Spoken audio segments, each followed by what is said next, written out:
Right. Well, welcome everyone. Thank you for being here.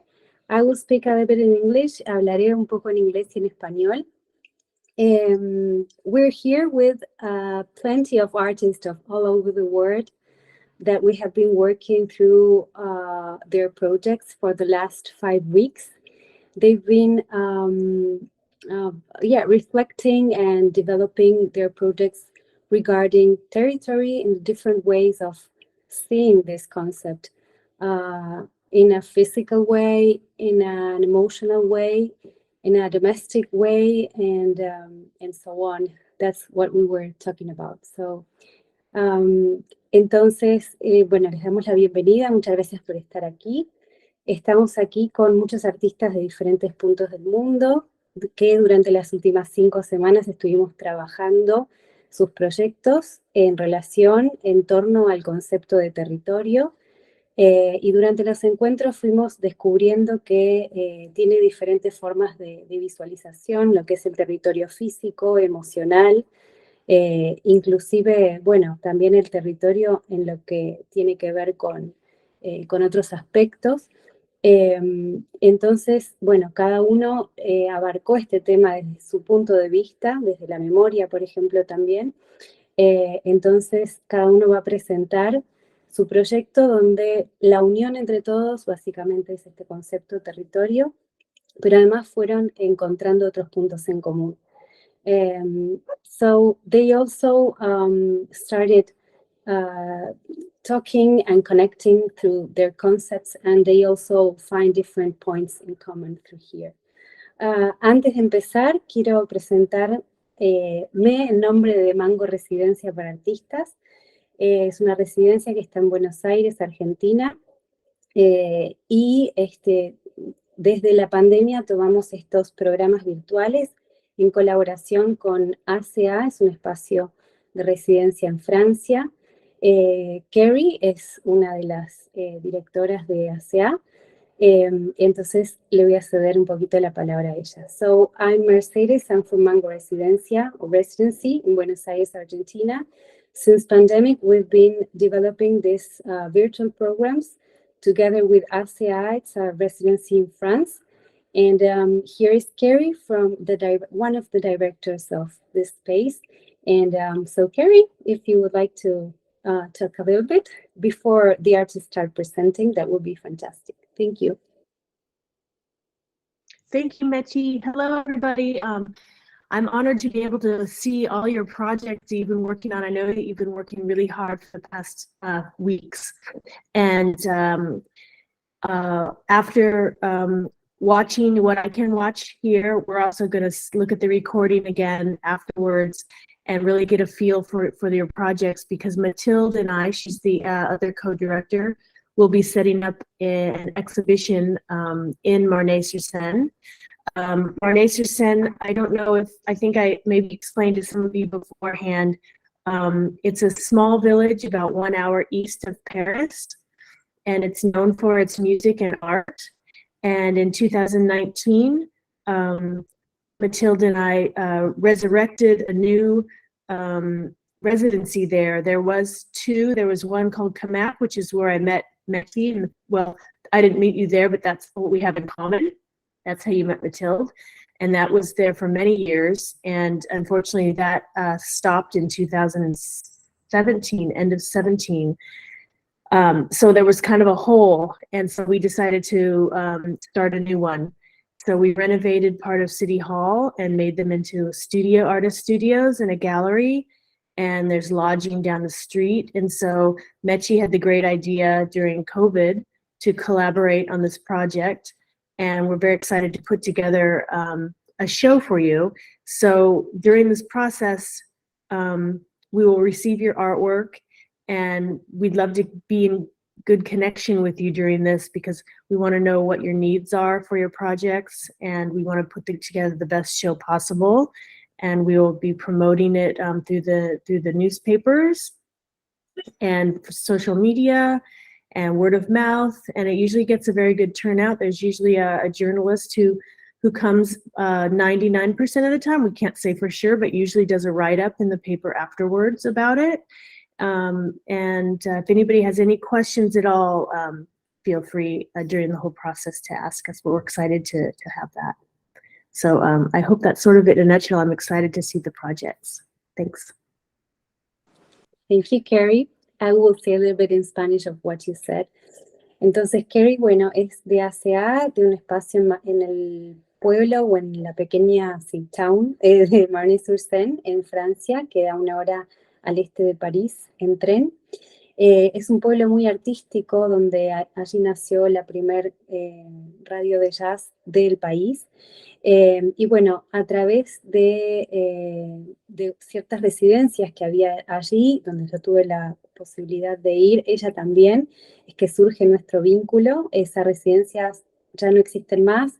Entonces ella con Matilde, que es una de las, otras socias, crearon una nueva residencia y es aquí cuando a partir de la pandemia decidimos hacer un vínculo donde gestionamos toda la parte virtual y allí en su espacio expositivo los artistas realizan la exposición donde ellas promueven la exposición a través de la prensa local, del boca en boca y de su mailing, sus contactos que tienen allí en Francia que fueron creando y generando en los últimos años.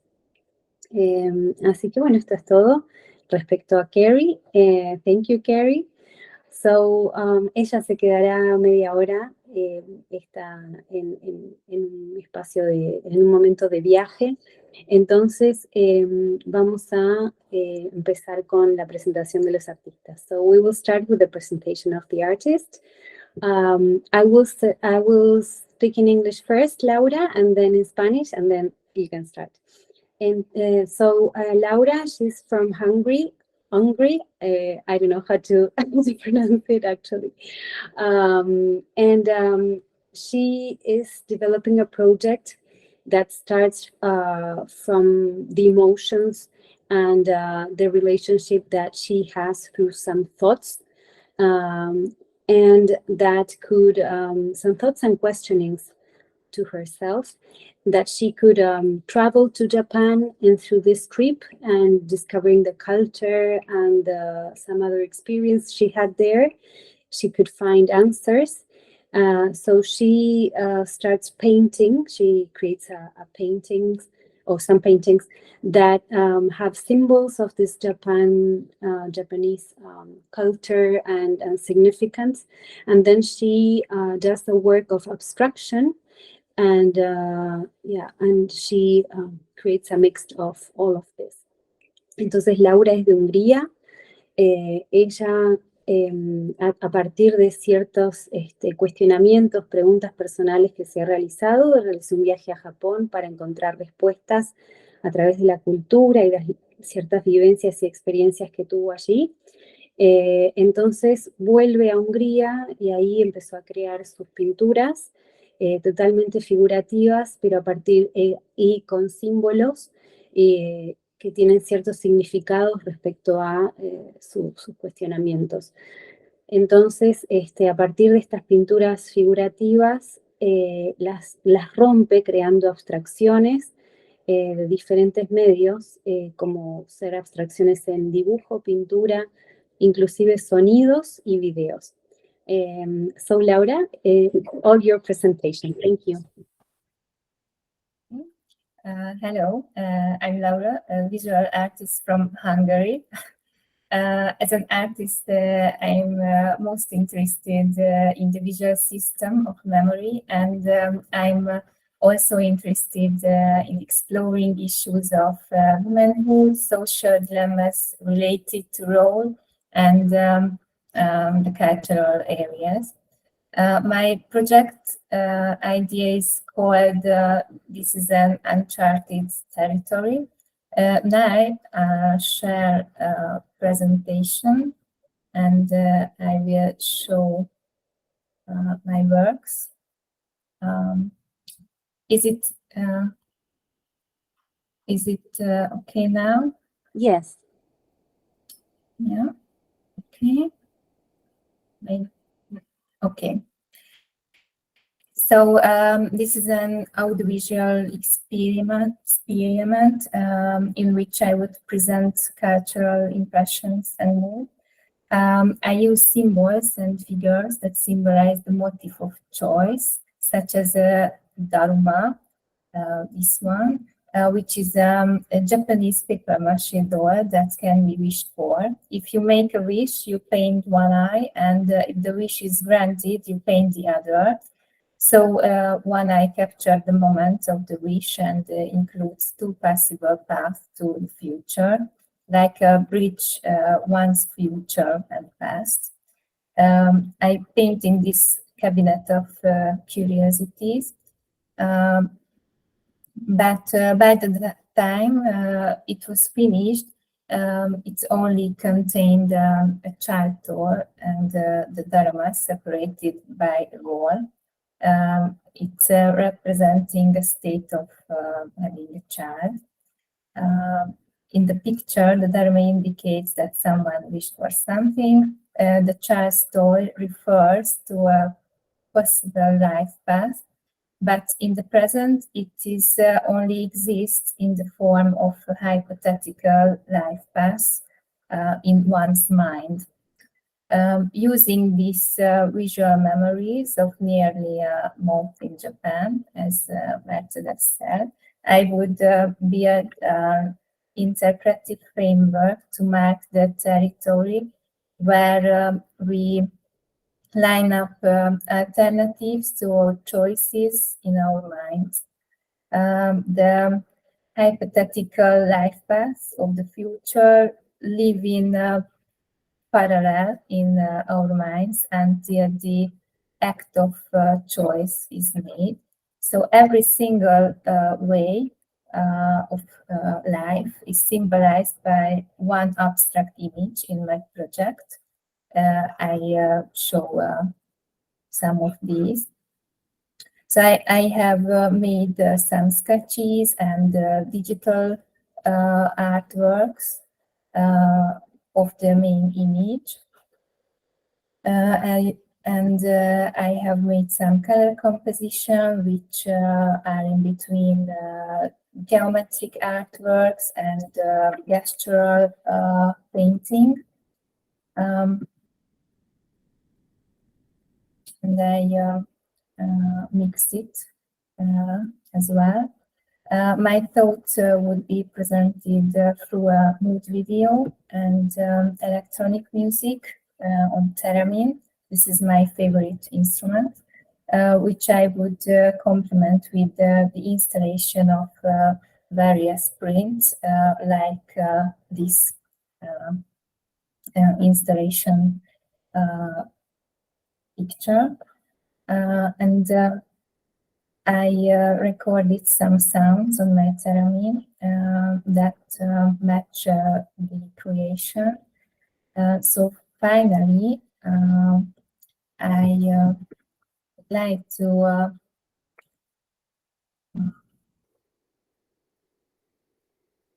share that. So now I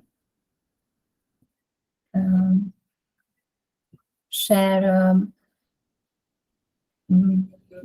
a YouTube video, and I hope. Let me know if you need me to share it. Okay. Now it's working. Yes. Okay. So try the sound, and if it's not working, I give you a chance to.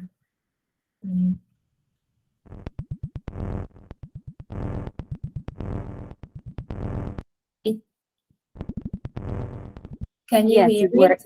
Yes, it works. Okay, so then I start it again. So this is the mood video from the paintings and the abstract works, and this music is my work as well.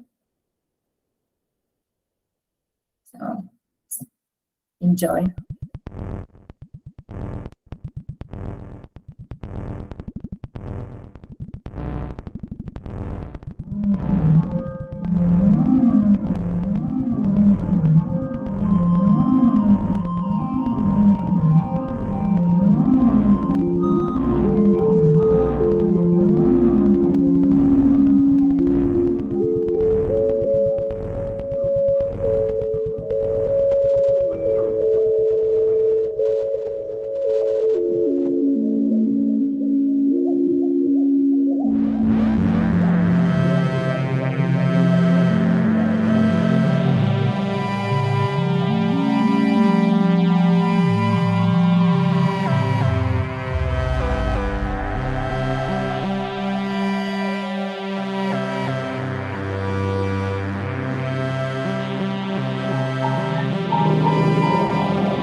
Okay, so this was my project. So thank you for watching this.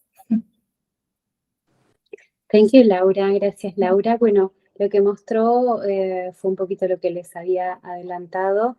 El final, incluido el sonido, es algo que ella creó o sea, con abstracción en relación a sus vivencias y la música que también encontró en Japón. All right, we will continue with Victoria. So, vamos a continuar con Victoria. Victoria, sorry, I will start in Spanish. Victoria es de Estados Unidos, es una fotógrafa artística y en esta ocasión desarrolla un proyecto que tiene que ver con el territorio de la memoria, donde quiere traer al presente fotógrafas de la historia que no fueron reconocidas y sin embargo han realizado un gran trabajo. Especialmente porque, bueno, en la época donde también transitaron, no se les daba tanto espacio a nivel popularidad y a nivel historia. Entonces, ella les rinde una especie de homenaje, una especie de poner al presente la historia, o sea, en los libros de historia o en la historia, a través de su exposición y su relato, a estas fotógrafas, realizando una especie de, sí, un collage basado en el trabajo y en la historia de cada una de ellas. So Victoria, she's from the United States.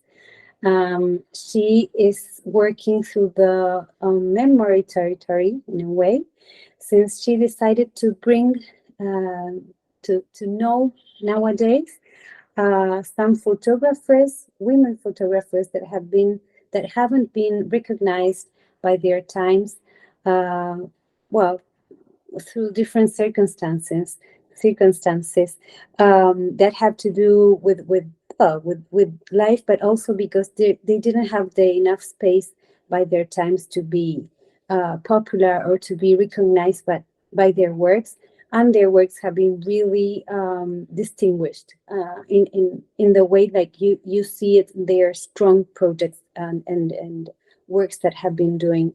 So she decided to create a collage of these characters. And so Victoria, go ahead, it's all yours. Thank you. Thank you, Mercedes. Great job.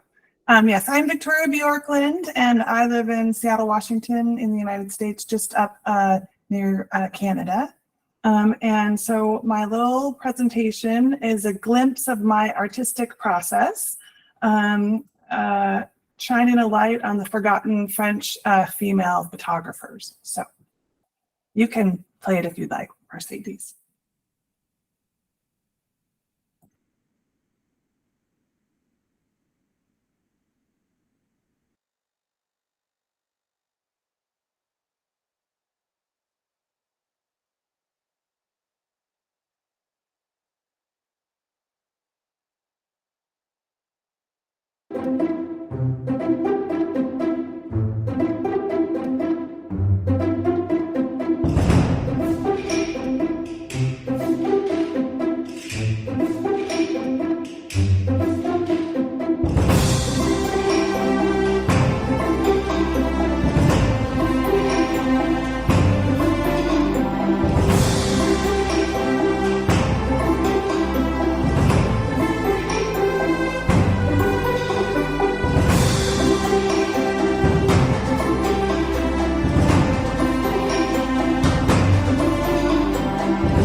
That's it.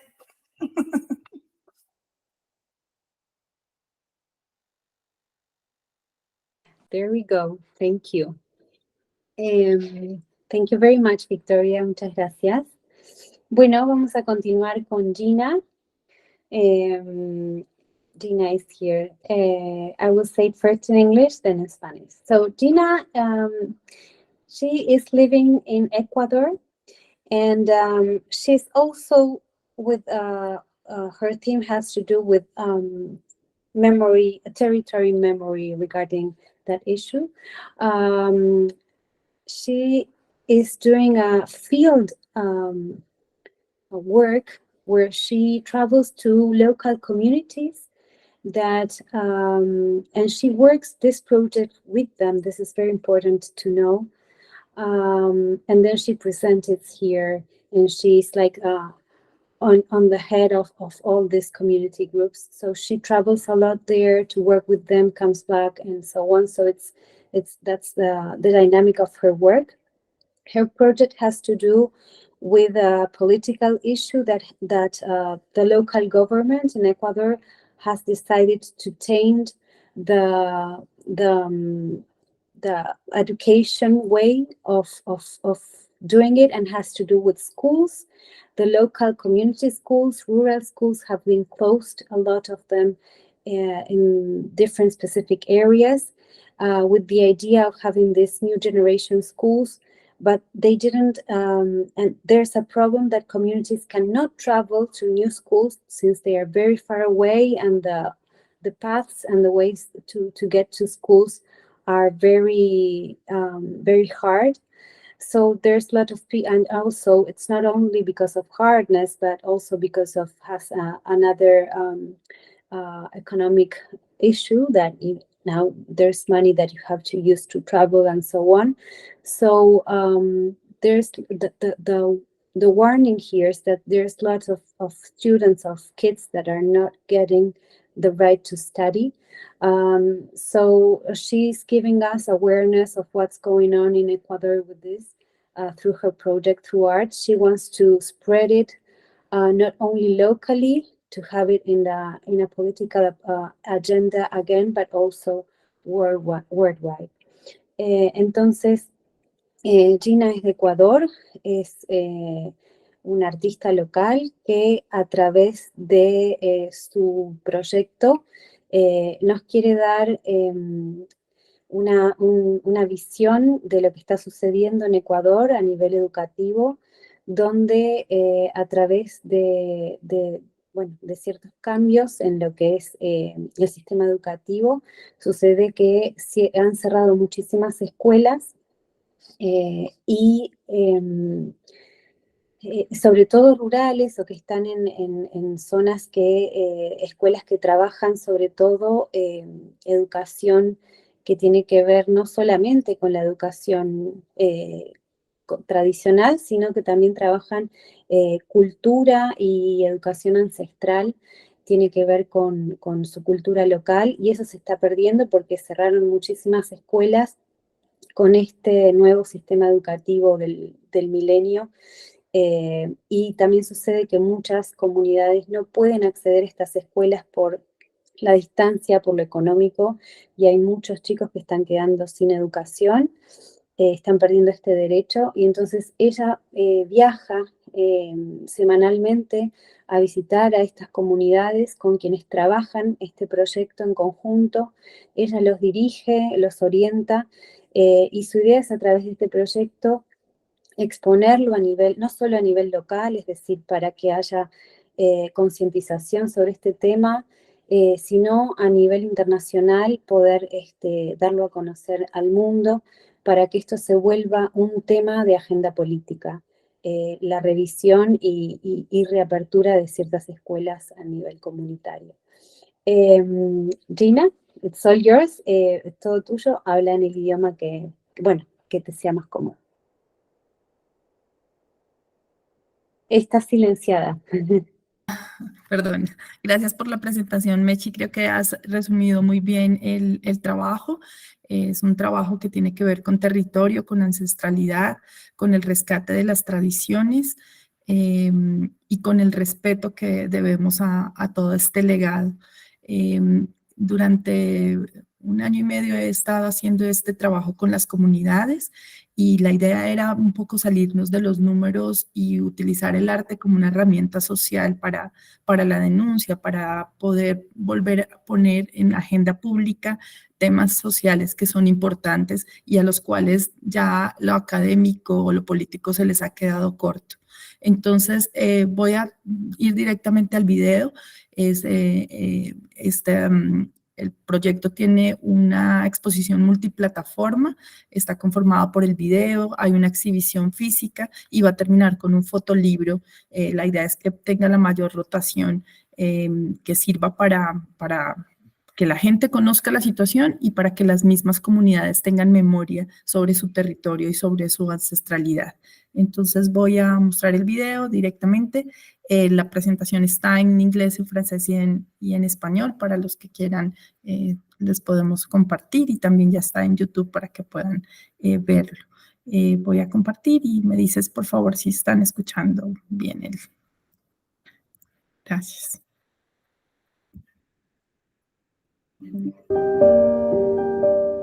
Sí, La se escuela escucha. para la comunidad es importantísimo, porque cuando hay escuela, hay reuniones comunitarias, hay fiesta comunitaria, donde comparte toda la sociedad comunitaria en una mesa, en una reunión, un diálogo, pero cuando las escuelitas cerradas queda botada la comunidad, hay peleas.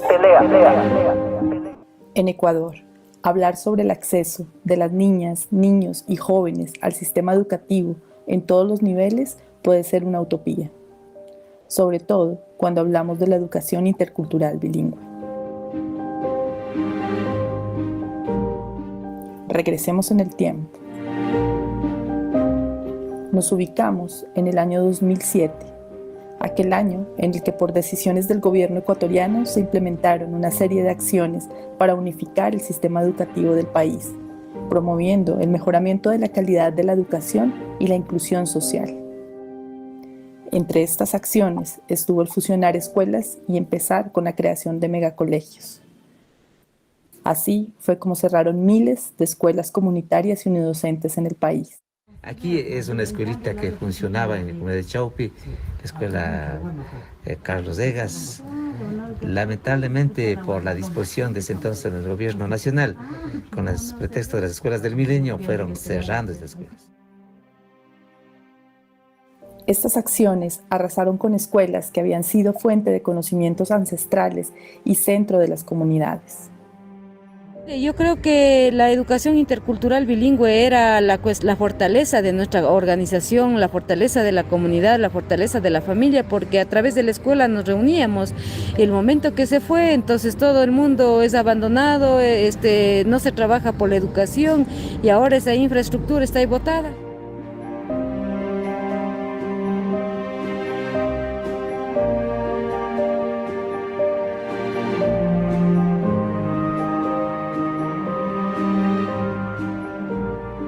Con una realidad de que los padres incluso ven con la posibilidad de retirar a los estudiantes. Imaginemos en el siglo que vivimos que dejemos de estudiar. Y prácticamente estamos regresando al tiempo de antes, donde el que tenía dinero estudiaba. En las escuelas que estuvieron anteriormente no tenían centros de cómputo. Hoy la tendrán, pero eso no soluciona en su totalidad.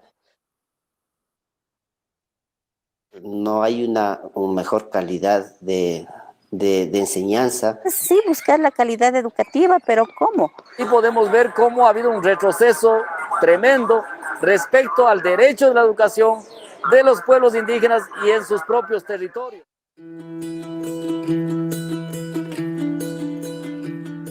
Las aulas, que alguna vez fueron un hogar para los sueños y aspiraciones de los más pequeños, ahora están abandonadas y malogradas por el paso del tiempo. Las raíces que alguna vez sostuvieron a la comunidad educativa han sido cortadas sin piedad, dejando solo matorrales y maleza en su lugar. Las comunidades se quedaron con espacios vacíos que ahora son testigos silentes de la mala gestión pública. Es fácil coger el mapa y decir, bueno, aquí está cerca esta escuela, le vamos a mandar allá, le vamos a reubicar a estos niños de aquí, acá. Pero no ven las circunstancias, el medio de transporte, los accidentes geográficos que puede ir para allá. Los señores funcionarios no saben, no conocen, porque ellos viven solo en pueblos, nosotros somos de campo, que caminamos. Cuando era aquí en la escuela entonces no madrugaban tanto como ahorita. Aparecieron las escuelas del milenio, escuelas lejanas física y culturalmente a las comunidades, escuelas donde se impuso una pedagogía estándar con contenidos, uniformes y textos iguales, sin un plan pedagógico de acogida a las diferencias culturales. Niños y jóvenes experimentaron el despojo de sus espacios de aprendizaje donde convivía la práctica del currículo nacional y la cosmovisión andina de su territorio.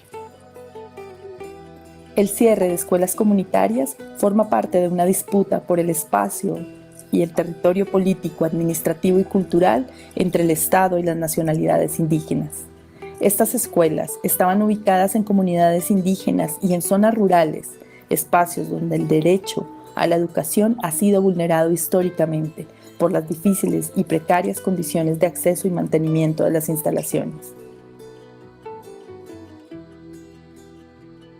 Dejando de vestirse como se vestía en la comunidad, en la escuela de la comunidad, se han puesto un uniforme que no es de su agrado. Los padres de familias que han venido desde el campo hacia la ciudad y han quedado ahí en la ciudad, han abandonado su campo, allá no han trabajado y ya se ha quedado como baldío. Se ha olvidado de la cultura, de las tradiciones, de las costumbres. Como han sido unificados o fusionados, los mismos profesores que eran bilingües ahora hablan español, el idioma quichua ya se ha rezagado, no es como un idioma oficial de enseñanza en ese centro educativo. No hay una alimentación de la misma zona donde los productos del campo tienen que ser, los productos andinos deben ser valorados.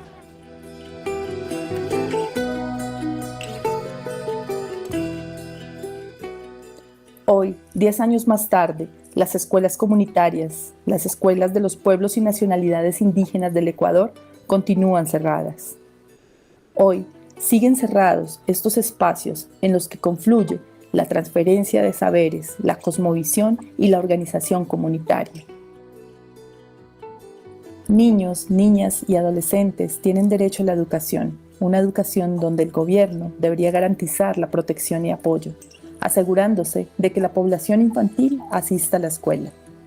Una educación donde los niños y niñas de las comunidades indígenas tengan derecho a estudiar en su propio idioma y cultura.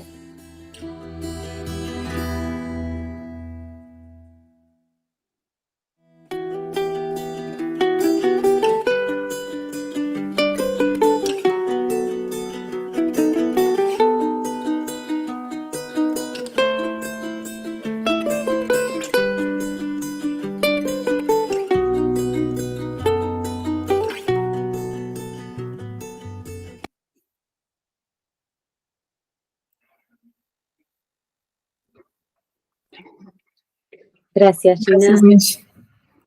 Asimismo, ella luego creará, entiendo que esto va a ser creado, ¿no? Una petición para pedir que vuelva a ser como un tema a tratar políticamente. Así que en cuanto a eso tengamos ese link en algún tiempito, seguramente lo compartiremos. So she will also have a petition creation, and as soon as we have that link, we will share it with you all, probably in a little while, but she's working on that. So thank you very much. Muchas gracias. Continuamos con Margarita. We will continue with Margarita. Are you there? I can't see you. That's why I'm asking. Margarita, ¿estás ahí?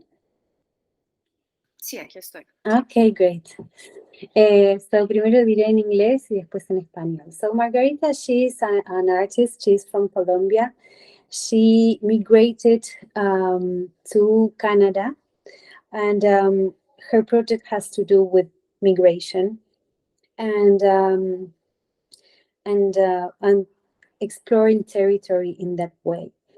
So she decided to use symbolically some instruments, some objects that have to do with what do you take in your luggage when you migrate. Regarding women, because she also how do you say this? Sorry. She also talked and have questioning some other immigrant community there in Canada, and ask her some questions, and she has some testimonies of them, and she put it all together in her art piece, and in that way she creates this this video and this performance. She will explain it like more deeply when you will see her presentation. Entonces, Margarita es una artista colombiana que emigró a Canadá. Su proyecto tiene que ver con el territorio de exploración de este tema. Ella se basó en diferentes aspectos para crear finalmente un performance de este asunto, donde trabaja con objetos que tienen que ver con qué es lo que un migrante lleva en su equipaje al partir y al llegar a un nuevo territorio. Y asimismo, ella estuvo en diálogo con comunidad inmigrante en Canadá. Entonces recolectó testimonios y puso todo esto junto en su proyecto que lo explicará en más detalle y podrán ver más detalle de lo que trata. So, Margarita, it's all yours. Gracias. Thank you very much, Mercedes. So, yeah. So before explaining... Podés hablar en el idioma que vos prefieras, no tiene que ser obligatoriamente en inglés. Okay, I'm going to try to in English. So before explaining better the project, I want to start by saying that it has been an incredible experience to share this residence with a great woman artist. So thanks to all of you for inspiring me in every meeting, and thanks as well to Mango residents for creating such valuable spaces for dialogue, exchange, and creation. So I'm going to show you the work in progress of a site-specific project called Traces. This project is the continuation of a dance theater piece presented in Bogota, Colombia. Traces is a performance art work that talks about migration based on the testimonies of a random group of 14 women from various countries who have come to Canada. They spoke specifically about the objects and clothes they brought in their suitcases, as Mercedes said. In this project, I have continued using the symbolic analogy of the molas, more specifically the mola naga. The mola is a multi-layered textile technique of the Gunadule culture cosmovision made and used in the clothing of women, popularly known as cuna. This community is located on the border between Colombia and Panama. Nagamolas are a style of Gunadule writing composed of abstract designs that give geometrical shapes to elements of nature. The marks left by the environment, the scraps of memories of the places, the stories of life, the longing for freedom, and the set of stimuli for the senses have served as a north to elaborate the performance Traces, a cartography of experience and a network of memories in a new territory. So I'm going to share the video.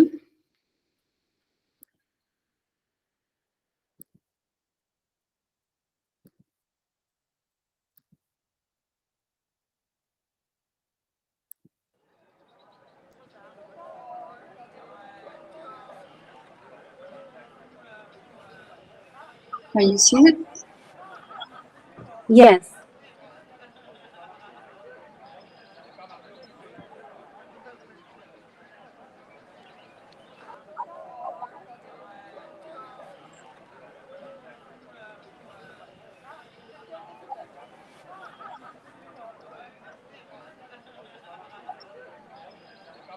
Décris les objets et les vêtements que tu as apportés à ton arrivée dans cette ville, ce pays.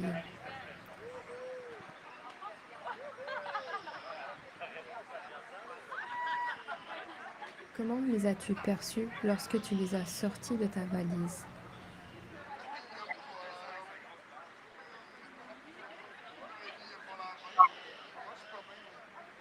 Lequel de ces objets ne laisserais-tu jamais et pourquoi est-il si précieux?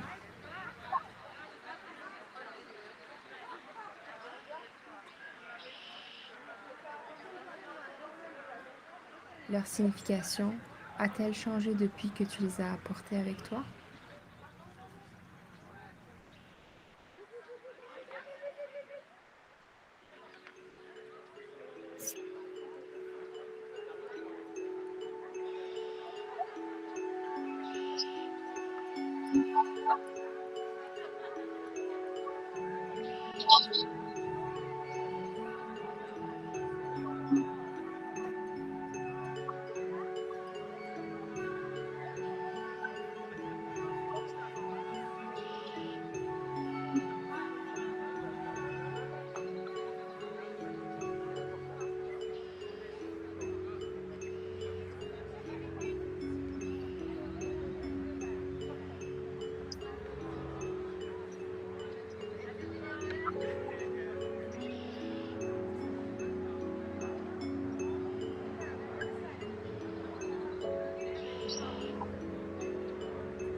Okay.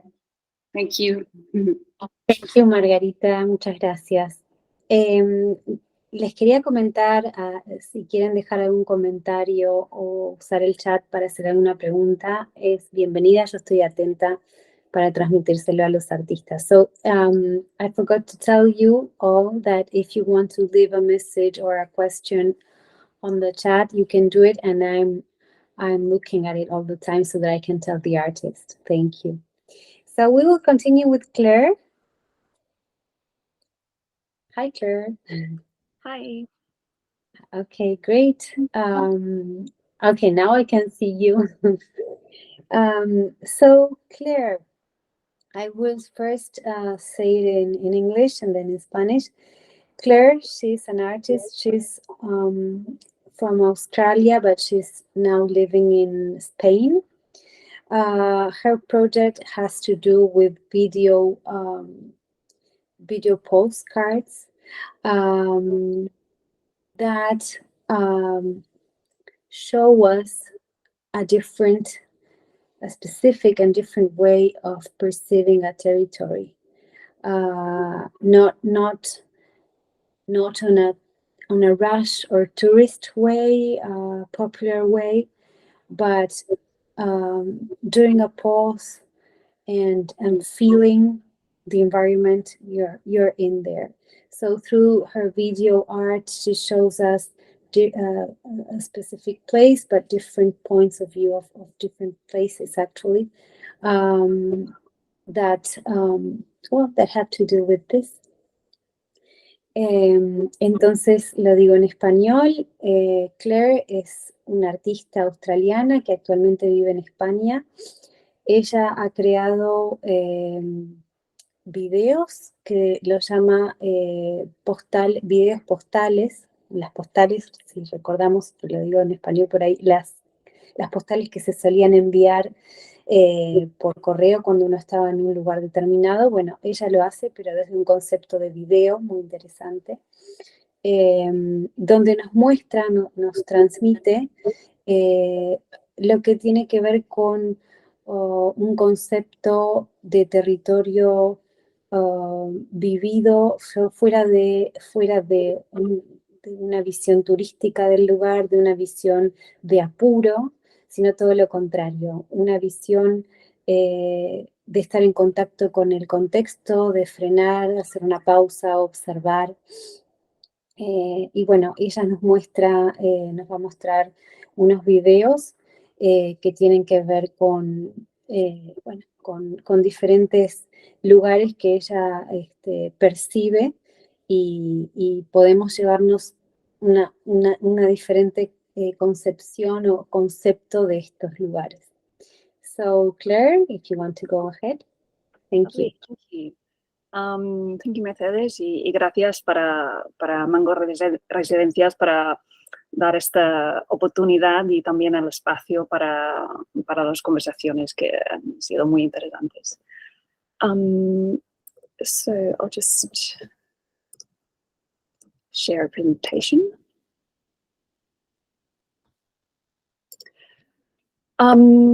Yes, so I'm an Australian video poet who's now based in Barcelona. And for the past several years, I've been working on ideas of translocal creative practice. So this idea of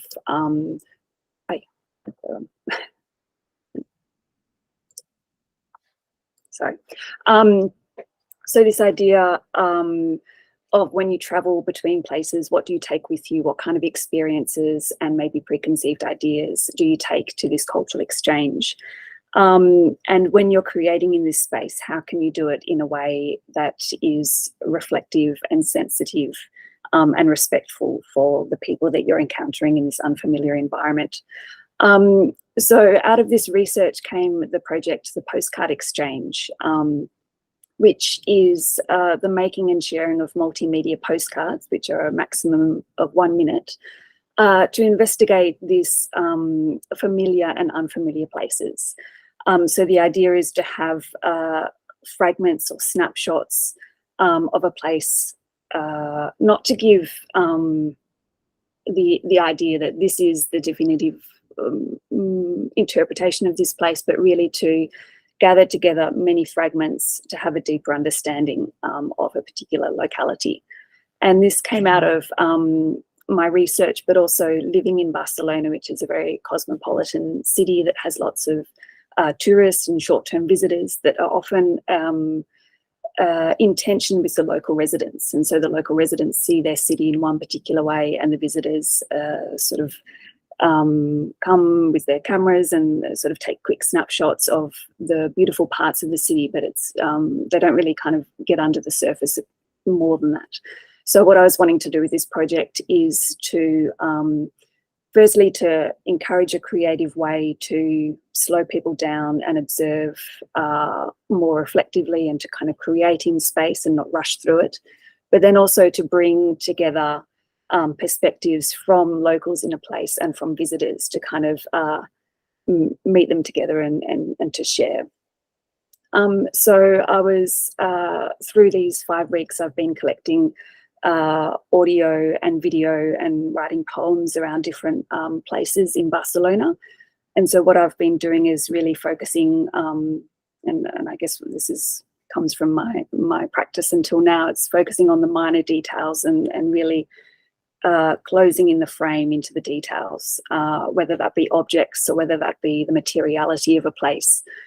So in one postcard, I'm looking at sand, for example, trying to challenge this concept of Barcelona being a beautiful beach city, and to think about the resource of the sand itself, and that it's a finite resource that we're running out of.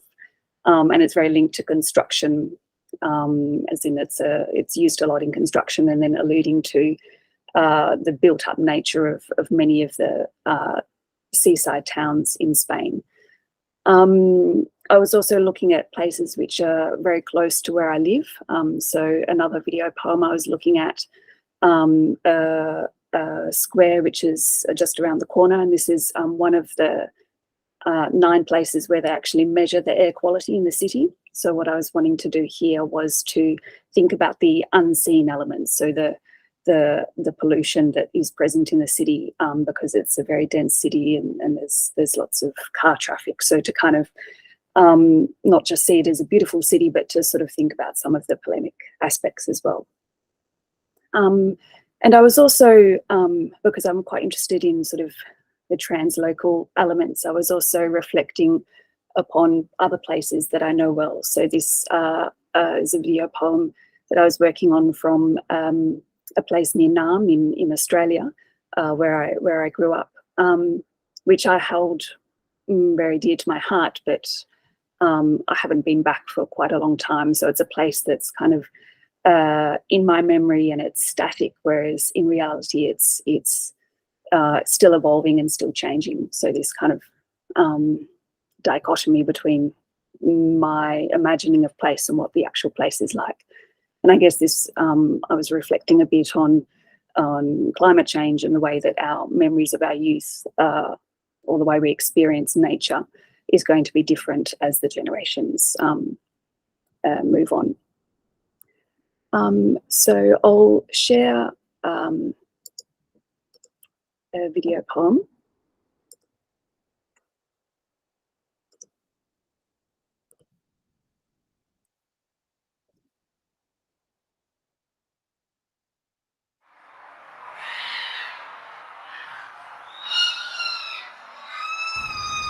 Waves rock the pools. I see the wash, but all I hear is the battering airstream. Currents that swirl the world as I'm left winded on the cliff top. For now, from here, you look the same. Near the sea, and underneath, your soft belly. My soul slips on the gravel. A noose of phlegm grips the windpipe. Jagged edges snare the sea, and underneath, your soft belly. From here, you look the same. It's less urgent here. At the edge where grief gathers. I see the wash. What will I wear to a funeral? Here is the battering airstream. Currents that swirl the world. Here I sit as I'm left on a fading cliff top.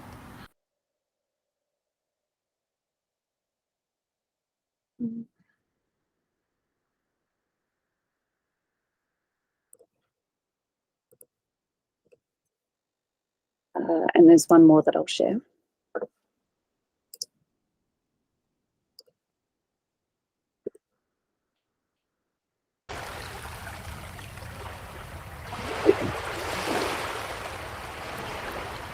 I have places to be, always. But today I splay my hand in the sand and press. You wouldn't like these grains, bad enough to exfoliate your dead skin. A jackhammer unmakes the pavement behind me while two guys scale the walls. A sandcastle slips. I count the time since we last spoke. Wading into the city's shadows, I drop grains. They bounce on cement and the street cleaner follows with the scraping of her wire brush.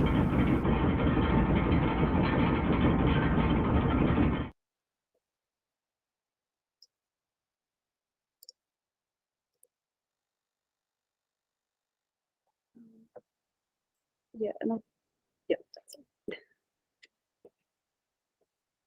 Would you like to share the other one? No, that's okay. It's sort of very in draft, so I'll leave it. Okay. Okay, so I wasn't sure. All right, so I will close it here. All right. Well, thank you very much, Claire. So we will continue with Andy. Are you there, Andy? Yes, I'm here. Can you hear me? Hello. Yes. Hello. Great. So, oh, yeah, sorry. Go ahead. I will first say it in Spanish. Primero lo voy a decir en español. Bueno, Ondi, ella es originalmente de Kenia, vive en Finlandia, y su proyecto tiene que ver con, bueno, ha tenido varios cambios, fue un proceso que fue mutando en esta residencia, tenía una idea original y luego pudo como focalizar en algo más específico. Su proyecto es una experimentación que tiene que ver con este cuestionamiento que es how do you feel o cómo te sientes, con el objetivo de generar empatía con el otro. Entonces, primero lo había planteado a nivel general, ella lo que hace es entrevistar a ciertas personas al azar, para poder conocer mejor a la persona y a través de estos videos mostrarnos sus gustos, y hacernos una experiencia también a través de todos los sentidos. Pero decidió finalmente acotar e ir hacia la mujer en cuestionamientos que luego empezó a hacerse a nivel personal de cómo se siente ella como mujer, como madre y ciertas preguntas más. Entonces, su experimentación tiene que ver con sentir, con abrazar y con experimentar diferentes sensaciones y emociones para generar empatía a través de ello y bueno, a nivel general. So Ondi, she's original from Kenya. She lives in Finland, and her project has to do with her message that she wants to generate empathy with humans, with others. Her project started actually with talking about in general persons, people, but then through the residency she could focus and decide to work on regarding women in general, but also herself, because she asked herself, what is it to be a woman? How do I feel like it? How do I feel being a mom? And so on. So she decided to do this experiment through the concept, how do you feel? To generate empathy with us, and also through different emotions that she experiences. And she can, in English, she can explain better to you than me. So I think I'm up to here, and go ahead, Andy, it's all yours. Thank you. Hello, everyone. Thank you, Mercedes. I really enjoy how much the project has transformed. It started off with the idea of having conversations with 8 different people, and then presenting an interactive multi-sensory installation where people could go into a space and, using all the different senses, engage with these different multi-sensory portraits that I create after meeting 8 different people. Then, as I experienced the wonderful projects of the women in my group, I was inspired to focus more on being a woman. What does it mean to be a woman and have the experiences of being a woman? Then I went to Denmark for another residency, and I spent a day or 7 hours walking around with a mannequin that we named Hugeta. And there we hung a sign around her neck that said, free hugs, and then wrote on her chest, hug me, ?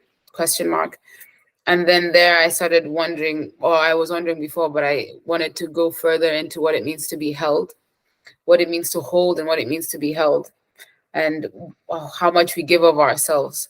So eventually the project transformed to interviewing or having conversations and collecting multisensory data from 8 different people. But instead of it being general people, it would be women. And instead of just going into the conversation that I did with the previous version of this project, how do you feel? We would start with a hug for 8 minutes, because I'm slightly obsessed with the number 8, because if you turn it sideways, it's infinity. And then again, it transformed because I couldn't think of 8 people that I wanted to hold me or to hug. So then I've just picked one person, but she wasn't able to meet earlier this week. So I thought I would start off the experiment with just myself. I'm gonna meet her tomorrow. So then I did this video that I'm about to show you, where I held myself. And then my son also walked into the room, and we have a conversation as well, which I left inside, which I'm a bit, I don't know yet, but I think the ambivalence is good. So you guys can tell me whether I should leave it in or take it out. But I thought it was interesting, the experience of being an artist and also being a mother and creating and having the interruption of it, but it's not really an interruption because it still adds on to it. Anyway, here is the video. I'm going to share it now. Yeah, enjoy. Entire screen. Share. Can you see it? It's charging. Yes. Can you hear it?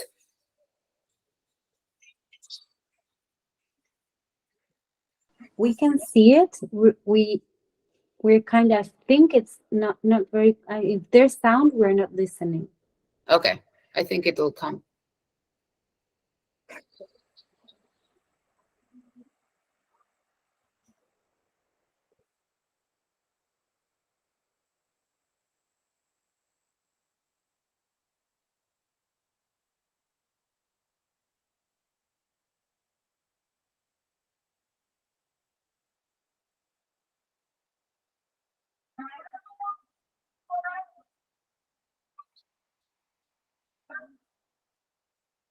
Mm-mm.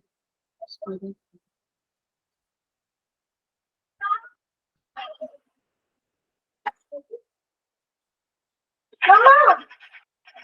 Why did I only see the tell me daddy up?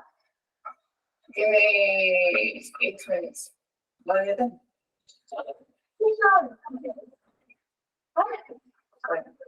Why do you miss me now? I'm gonna come back and just remember that I can do this. Why? Well, I'm meeting. Remember the all meeting and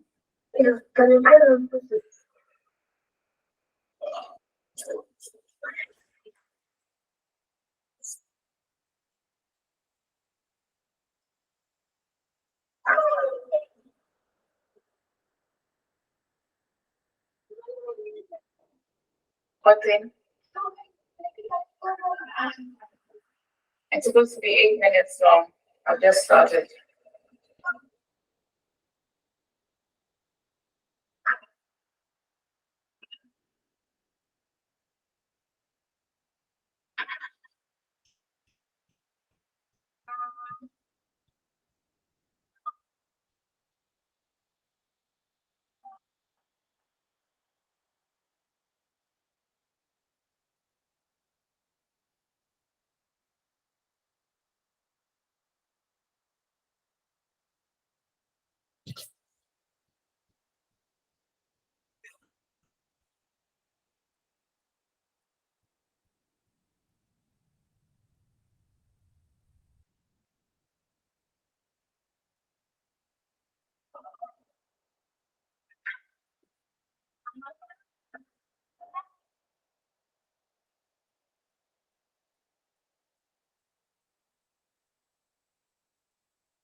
You can't see yet.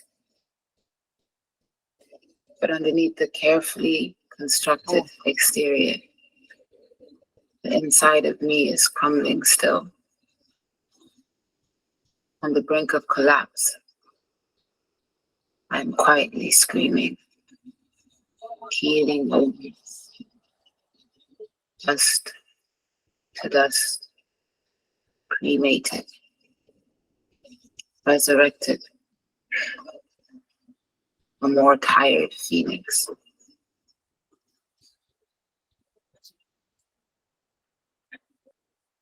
Carefully unmask the hidden parts that reek of salt and guilt, of wanting to be more than this.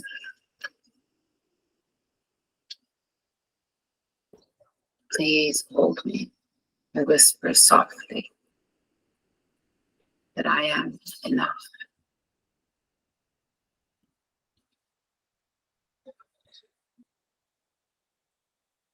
Please hold me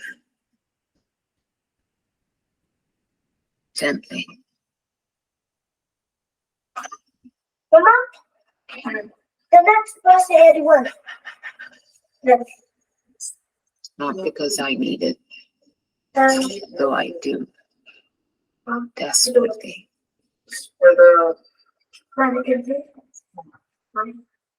But because that's what hands were made for.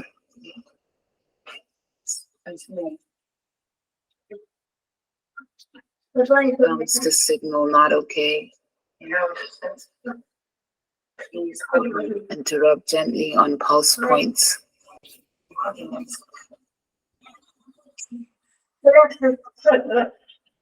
My shoulder fits perfectly in the palm of your hand. See how you smooth away some of this lonely feeling.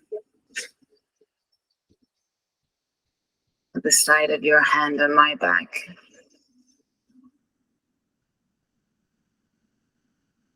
Hold me until the lonely is less. Until morning's heavy weight on my shoulder is less. Until tomorrow's problem stays there for now.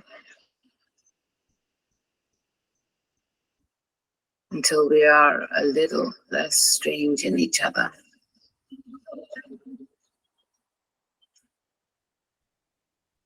I'll try not to leak my desperation all over you, but if I do, just this once, allow it.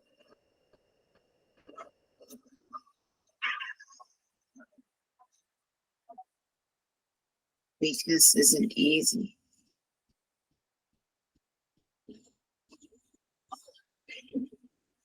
To grin and bear it isn't easy. Share it. And I'm weaker still.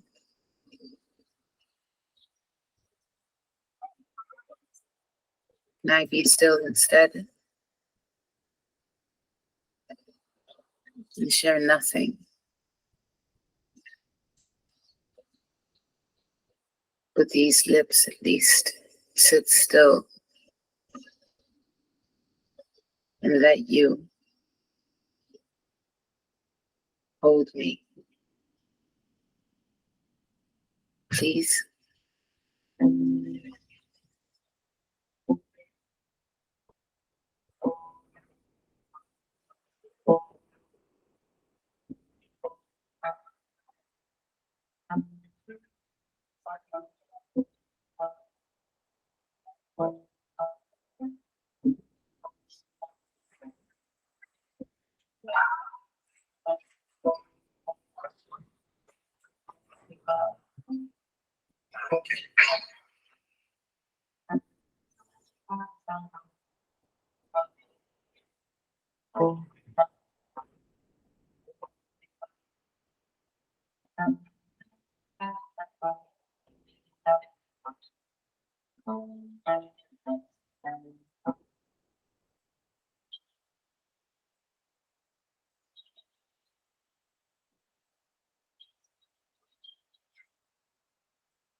I forgot to ask. The idea is when it's presented to ask people to hold themselves or be held by someone. I forgot to do that, but that would be something I would put in the installation or in the space as well, depending on, maybe do both, maybe have the one where I'm hugging someone and someone's hugging me, and then have the more lonely one. But yeah. Great, thank you very much, Andy. Well, we'll continue with May. Hello, May. Yes, hello. Oh, hi, yeah, and now I can see you. All right, so I will first say it in Spanish. Entonces, May es de los Emiratos Árabes Unidos, vive en Abu Dhabi y su proyecto está inspirado en el territorio arquitectónico local, donde se basa en el minimalismo. Ella hace una abstracción y lo convierte en piezas minimalistas que tienen que ver también con un concepto arquitectónico moderno, donde en esta gran ciudad se están creando hace unos cuantos años edificios digamos que pierden el concepto tradicional de construcción, especialmente estético, y bueno, ella se basa en las ventanas que tienen diversas formas muy específicas y se han vuelto típicas de su región, y bueno, nos comparte eso, ¿verdad? So I will say it in English. May, she's from Abu Dhabi, the Emirates, and her project has to do with architectonical territory, where she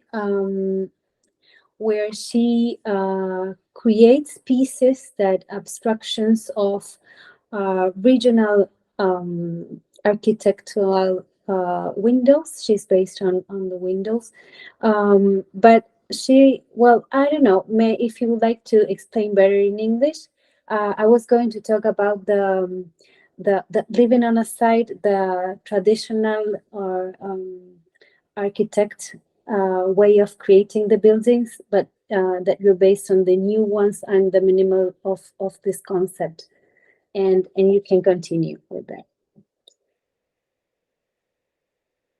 So, hello everyone. I'll share my screen first.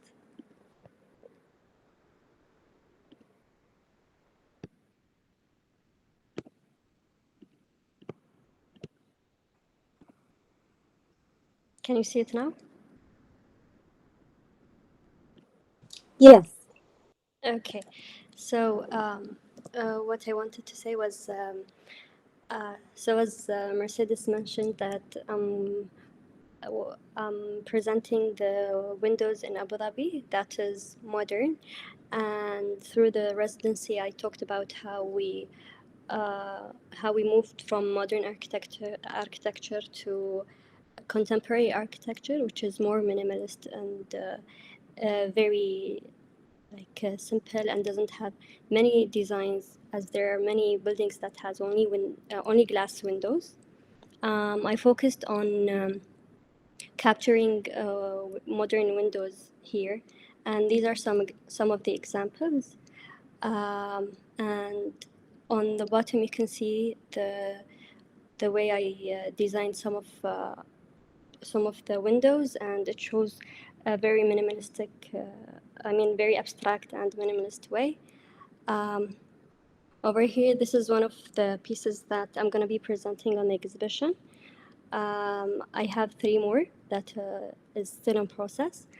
And this is one of the windows captured abstractly, and that's it.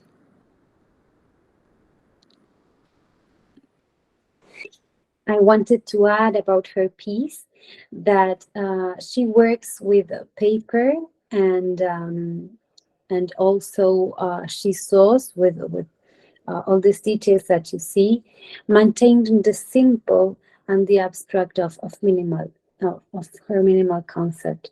So it's very important, very interesting and very important when she's creating. I will say it in Spanish. Quiero agregar que esta última pieza que mostró, que era una abstracción de su trabajo de observación, fue creado, ella trabaja en papel y también en costura, digamos, ha cosido con hilos para crear estas piezas simples, mantiene la simplicidad y mantiene el minimalismo en sus piezas también, acompañando este concepto. All right. Wow. Thank you, May, very much. Muchas gracias, May. Thank you. Vamos a continuar con Mónica. We will continue with Mónica.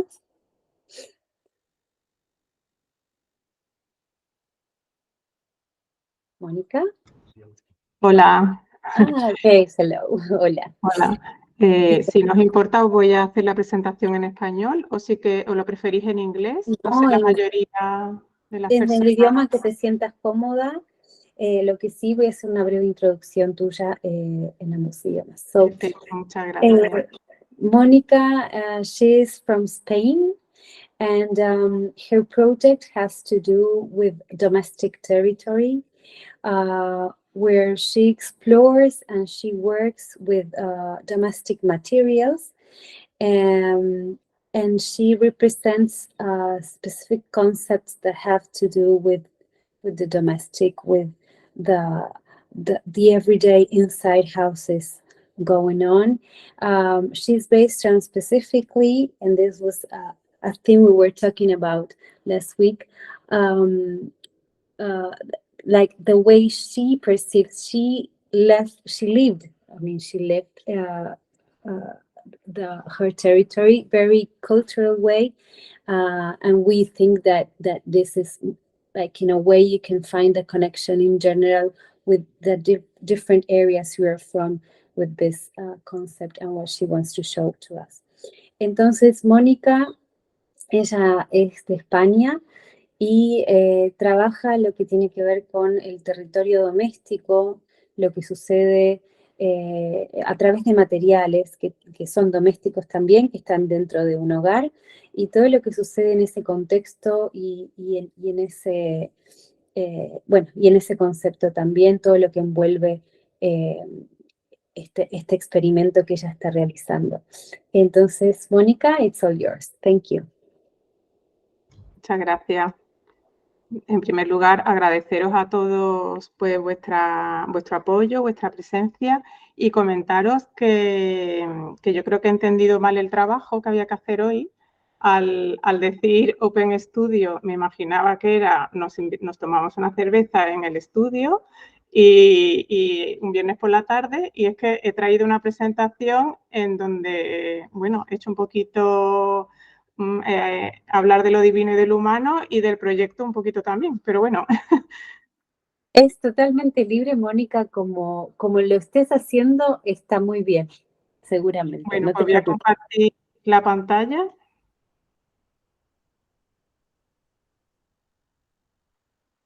A ver.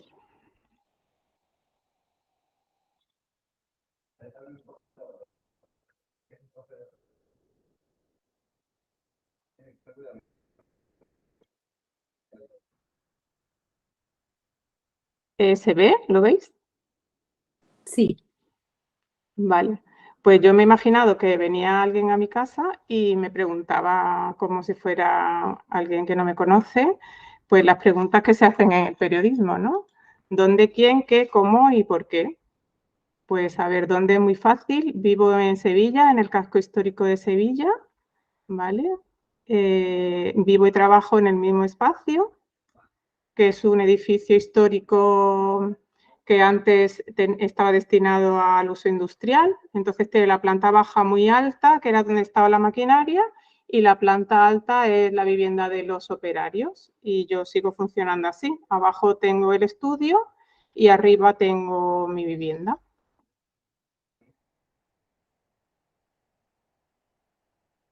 El estudio lo comparto con mi pareja, que es arquitecto, y mira qué ordenado está todo. Ahora estamos un poco de obras y esta es la pinta que tiene el estudio pues cuando hay reuniones. También me podéis encontrar en el virtual, tengo perfiles de Instagram, uno de pintura y otro de textil, y tengo una página web que también si la queréis consultar, pues aquí está. Luego hablamos de quién. Pues os voy a contar un poquito intereses e influencias que tengo yo para que conozcáis un poquito cómo trabajo y para que me conozcáis un poquito también a mí. Yo soy de pareja mixta, de padre español y madre china, y de una familia muy, muy tradicionales, ambas. Y todo lo tradicional me interesa mucho, sobre todo para darle una vuelta y traérmelo al presente. He aquí puesto piezas que me gustan especialmente, como esta que es de pintura japonesa. También contaros que yo he trabajado antes muchísimo como arquitecta, porque esa es mi formación primera, la que estudié cuando terminé el colegio, y también me influencia mucho. Luego gustos personales, como temas así de mucho detalle, ambientes ambiguos, que no se sabe muy bien dónde está, todas esas cosas me interesan muchísimo. Y últimamente, como me estoy dedicando mucho al textil, pues por supuesto el tema de la artesanía en textil y cómo se representan ciertas cosas que a mí me interesan, como el ambiente que hemos contado antes, en textil. Luego, ¿qué es lo que hago yo? Pues yo empecé gracias a mi abuelo materno con pintura china desde bastante joven y es una cosa que no he dejado nunca, pero siempre utilizando papel y tinta. Más adelante me interesé también en cómo reaccionaba esta tinta con el textil, he pintado también en seda, para ya definirme un poco más en trabajo sobre textil, ¿vale? Estas son algunas piezas en las que he trabajado. Siempre me gusta trabajar con doble escala, con detalles en lo pequeño y viendo la pieza en lo global. Me interesa mucho la textura, los relieves, los volúmenes. Y hay otras piezas, las piezas que se comunican entre sí. Esto es una serie que veis que hay reflejos de unas piezas con otras, están interaccionando en la globalidad, pero cada pieza se puede entender también como una sola. También trabajo con proyectos personales, que son cosas que me interesan a mí y este es un pieza que es de este año. Luego en residencia, lo que voy a aprovechar es deciros cómo trabajo, ¿vale? Yo suelo trabajar con materiales naturales, con tejidos naturales, de algodón, de lino, con lana pura, lana peinada, sedas, también con materiales nuevos pero que son sostenibles, y con hilos de algodón egipcio, lino, lana. Y la forma de trabajar que tengo es experimentando, haciendo muchas pruebas. En este caso, en la residencia no lo he hecho porque como base he tomado ya tejidos fabricados, pero normalmente el tejido de base lo suelo hacer yo también. En este proyecto, la base que he tomado es, estoy trabajando en el territorio doméstico, como ha comentado antes Mercedes, y he tomado como idea principal los dechados, que son unos pequeños muestrarios de tela, donde se bordan ejemplos de puntadas, que se solían realizar para marcar la ropa y todo el textil doméstico que uno se llevaba consigo cuando se casaba, bordado ya con las iniciales de la pareja. Entonces, en estos dechados, yo en vez de poner el alfabeto, voy a poner la letra AMO, que junta se lee como amo, que se puede interpretar como yo te amo, os amo, le amo, ¿no? Que es del verbo amar, pero también otras definiciones que dejan libre la interpretación, como cabeza o señor de la casa, el dueño, poseedor de algo. Entonces ya tenemos aquí una jerarquía y ya no es algo es algo un poquito ya más confuso, ¿no? Este es el tipo de pieza que estoy intentando replicar, ¿vale? Hay distintos tipos. Yo estoy el de marcador, que es el de marcar la ropa, perdón, marcar los textiles, y la idea era un poquito esta, hacerla. He elegido unos textiles que van variando en su trama y urdimbre, de forma que la estructura de la propia tela, con el mismo hilo, va a hacer que sea muy diferente el resultado. A medida que voy avanzando en la palabra, la A tendrá una estructura más abierta, más libre, la M un poquito más cerrada y la O ya mucho más cerrada. Entonces, el mismo hilo, por ejemplo, para la O, va a estar mucho más tensionado, va a estar mucho más apretado. Una de las cosas que me ha pasado en este proyecto es que no me imaginaba el tiempo que se iba a tardar haciendo las letras, ¿vale? Estoy terminando ya la M y la idea que estuve trabajando en la última reunión era añadir estos dechados o relacionarlos con un textil doméstico, que creo que va a ser una funda de almohada de cama matrimonial, y de una manera en la que se vea que es un tema muy, muy pequeño, muy doméstico, pero que también se entienda de una forma más global. Y por último está el porqué. El por qué me presenta esta residencia, pues por tres temas fundamentales. Primero, el tema me resultaba muy, muy, muy interesante y de hecho es un tema que he visto que cada uno lo ha enfocado de una manera muy distinta, con lo cual abre muchas líneas de investigación. Yo creo que nos hemos nutrido todos de todas las opiniones, de los conceptos de los demás y ha sido muy, muy enriquecedor. Por otro lado, este intercambio hace que te retroalimentes con muchas ideas nuevas y también muchas técnicas y formas de trabajar, que eso me parece muy interesante, los procesos que tiene cada uno a la hora de llevar a cabo su proyecto. Y por último, pues poder recibir preguntas, respuestas y también del público, de la gente que va a ir a ver la exposición en Francia, que me parece pues ya como cerrar el círculo. Muchísimas gracias por vuestra atención y hasta la próxima.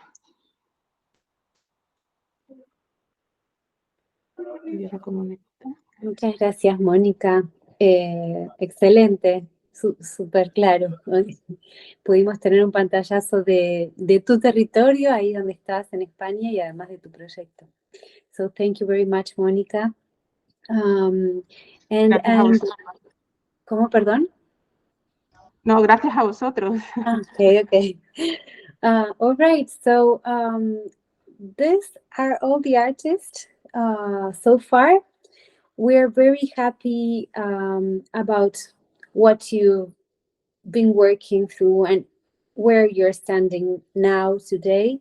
So what's next is the exhibition. So with the artists, we will focus on working on sending material, on how they will hang their pieces. And that's a work that we will do it on a team with Carrie, Matilde, and other members of ACA in France.